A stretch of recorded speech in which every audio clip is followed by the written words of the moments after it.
Hello everyone, ओम नमः शिवाय and welcome back to the channel. I hope कि आप सभी ठीक होंगे और अपना भी ध्यान रख रहे होंगे और आप सभी की तैयारी भी एकदम अच्छे से चल रही होगी। तो आज था संडे और आज था 30 मार्च। तो सबसे पहले तो आप सभी को नवरात्रों की ढेर सारी शुभकामनाएं। और मुझे लगता है काफ़ी सारे बच्चों ने, मतलब काफ़ी सारी लड़कियों ने भी और लड़कों ने भी फास्ट रखा होगा। तो चलो सभी को बहुत सारी शुभकामनाएं नवरात्रों की। अगर मैं अपनी बात करूँ तो मैंने नहीं रखा, वैसे तो मैं रखती हूँ हमेशा फास्ट।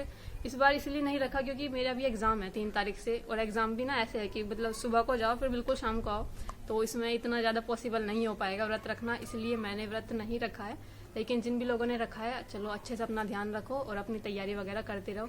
तो आज है 30 मार्च और आज था संडे। आज मैंने लगाया था दिल्ली पुलिस का एक मॉक टेस्ट, तो उसका क्या स्कोर रहा उस सभी के बारे में बात करेंगे, कौन कौन से क्वेश्चन गलत हुए हैं। आज का मॉक टेस्ट मेरा बहुत बेकार रहा है, मतलब मेरा स्कोर बहुत कम आया है, जितना मेरे किसी भी दिल्ली पुलिस के मॉक टेस्ट के अंदर नहीं आया है। काफ़ी कम स्कोर रहा है और सबसे ज़्यादा जो कम, मतलब जिनसे मुझे उम्मीदें थी कि इन सब्जेक्ट में अच्छा स्कोर आ सकता है, वहाँ पर भी कम आया है। जैसे मैथ हो गया और रीजनिंग हो गया, ये दो सब्जेक्ट ही मुझे लगते हैं कि जहाँ मैं स्कोर कर सकती हूँ। जीके जीएस कुछ नहीं आता उसमें भी, और कंप्यूटर वाले पार्ट में भी कुछ ज़्यादा नहीं आता। तो इसलिए चलो पहले कुछ क्वेश्चन ही देख लेते हैं कि क्या क्या स्कोर रहा है मेरा। सबसे पहले कुछ क्वेश्चन डिस्कस करते हैं जो थोड़े से बेकार से थे, जो मुझे आप सभी से पूछने हैं, उनको एक्सप्लेन कर देना। बाकी उसके बाद स्कोर देखते हैं कि स्कोर क्या रहा। तो मैं एक बार क्वेश्चन निकाल लेती हूँ। अच्छा, रीजनिंग के अंदर ना एक क्वेश्चन आया था कि कछुआ, स्तनधारी और उभयचर, इनके लिए डायग्राम बनाना था कि कैसा डायग्राम बनेगा। मैंने इसमें बनाया था कि इसमें पहला डायग्राम बनेगा, क्योंकि जो कछुए होते हैं, कछुए उभयचर में ही तो आते हैं आई थिंक, क्योंकि कछुओं को तो मैंने दोनों जगह पर ही रहते देखा है, वो पानी में भी रहते हैं और वो जमीन पर भी रहते हैं। तो कछुए मुझे लग रहा था कि उभयचर में आ जाएंगे, और जो स्तनधारी हो जाएंगे वो बिल्कुल अलग कैटेगरी चली जाएगी, इसलिए पहले वाला डायग्राम बनेगा। लेकिन इन्होंने जो मानना है वो डायग्राम डी मानना है। तो एक बार प्लीज इसको एक्सप्लेन कर देना, ये क्वेश्चन तो मुझे बिल्कुल समझ नहीं आया। तो देखो इस तरह का ये क्वेश्चन मेरा गलत हुआ था। उसके बाद मैथ के अंदर एक क्वेश्चन था कि 7500 पर निम्न में से किस में अधिकतम डिस्काउंट मिलेगा, मतलब 3 डिस्काउंट दे रखे थे, किस पर सबसे ज्यादा होगा। तो देखो मैंने कितनी बड़ी गलती की है, मैंने पहला लगा दिया जबकि दूसरा होना चाहिए था। इसमें 10% की एकल जो छूट होगी, क्योंकि 5 और 5 की मिलाकर ना पूरी 10 नहीं बनती, वो कम बनती है 10 से। 8 और 2 की मिलाकर भी 10 नहीं बनेगी, वो उससे भी कम की बनेगी। तो ये था, ये क्वेश्चन भी मेरा गलत हुआ है। इसके बाद एक क्वेश्चन था मैथ के अंदर जो मैंने बहुत बार निकाला, लेकिन मेरा इसका आंसर ही नहीं आया था।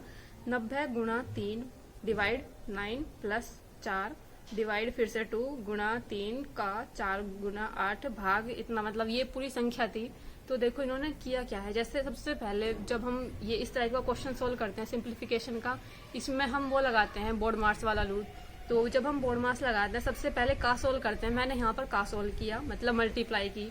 मल्टीप्लाई करने के बाद उसके बाद 4 गुना 8 भाग ये पूरी संख्या लिखी हुई है ना, इसके लिए मैंने यहाँ पर क्या किया, क्योंकि 18 दूनी 36, 36 में से 4 गए फिर 32, तो 32 जो था इस पूरी संख्या के बटे में आ जाता। 4 गुना 8 इसके बटे में किया, फिर मैंने जो किया था इसके बटे में करने के बाद उसको काट दिया, कटने के बाद जो संख्या आई थी उस पूरी संख्या को 4 के बटे में किया। और इस वजह से मेरा जो आंसर था ना वो फ्रिक्शन में आ रहा था बार बार। मैंने कितनी बार ट्राई किया, मेरा हो ही नहीं रहा था। जबकि जब मैंने इसका सोल्यूशन देखा ना, तो इन्होंने कराया हुआ है कि जो सबसे शुरू में लिखा हुआ है ना 4/2, इन्होंने यहाँ पर ही इसको भाग दे दिया था। मैंने ये नहीं किया था, क्योंकि मुझे लग रहा था पहले का सोल्व होगा, का मतलब गुणा, पहले सारी संख्या में गुणा होगी उसके बाद भाग होगा, इसलिए ये क्वेश्चन भी मेरा गलत हुआ है। तो मैथ के अंदर एक क्वेश्चन आया था कि 18,000 की राशि को 10% वार्षिक चक्रवृद्धि ब्याज की दर से ऋण पर दिया गया है। तीसरे और चौथे वर्ष के लिए चक्रवृद्धि ब्याज के बीच अंतर बताना था।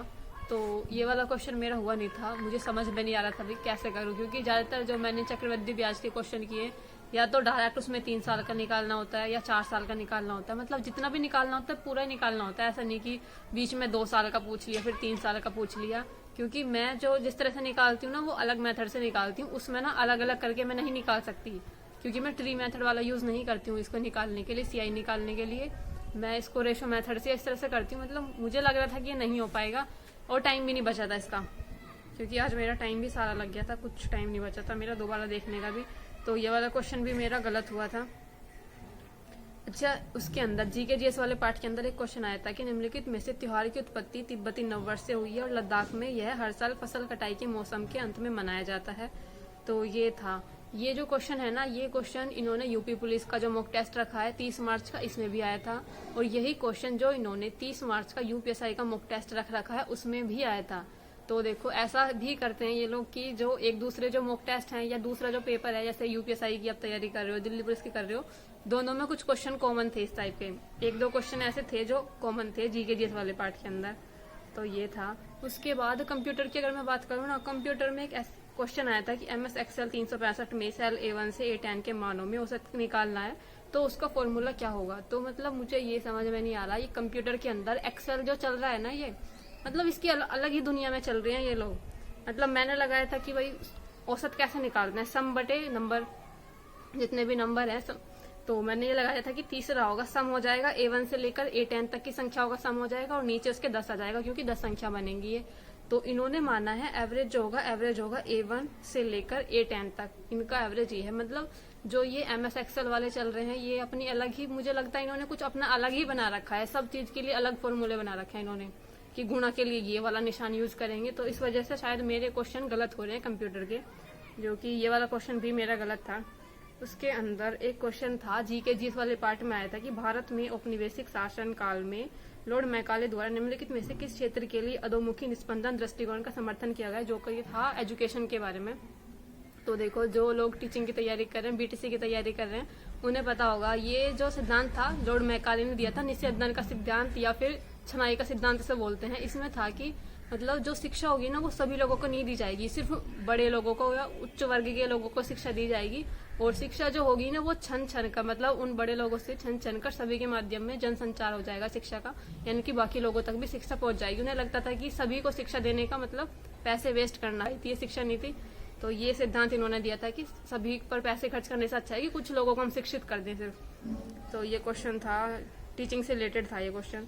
तो यही थे कुछ क्वेश्चन जो मुझे डिस्कस करने थे। और अभी देखते हैं स्कोर की, जिसमें बहुत ही ज्यादा मेरा कम स्कोर रहा है।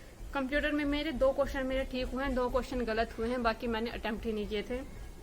तो कंप्यूटर ये था, 3 मिनट इसको करने में लगे थे। जनरल अवेयरनेस जीके जीएस वाले पार्ट की अगर मैं बात करूँ तो इसमें मेरे 17 क्वेश्चन ठीक हुए हैं, 10 क्वेश्चन गलत हुए हैं, और बाकी के अनअटेम्प्ट क्वेश्चन हैं। 12 मिनट इसको करने में लगे थे जीके जीएस वाले पार्ट को।